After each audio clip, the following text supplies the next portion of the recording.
Format Poste vous présente la Minute de l'apprentissage.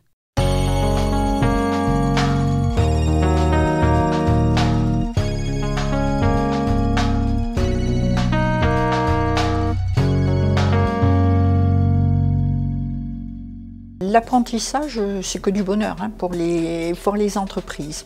Tout d'abord, en termes d'image, l'entreprise soutient l'effort de formation des jeunes en France et donc ça s'inscrit dans un engagement social, voire sociétal. Sur le plan maintenant RH, l'apprentissage va permettre d'une part d'inventorier les métiers de l'entreprise puisqu'elle souhaite recruter dans ces métiers, les repositionner peut-être, voir leur évolution, voir aussi les métiers émergents. Elle va constituer des viviers de ressources humaines.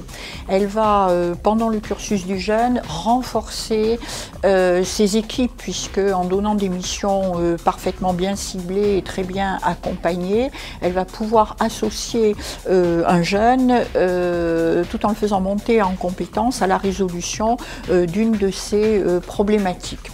Il faut ajouter toujours en avantage RH que l'apprenti ne compte pas dans l'effectif moyen permanent des salariés de l'entreprise.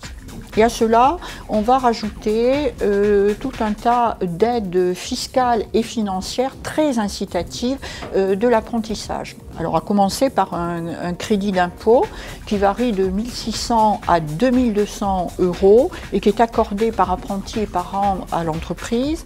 Puis des indemnités qui vont être versées, l'indemnité forfaitaire compensatrice quand il va y avoir emploi.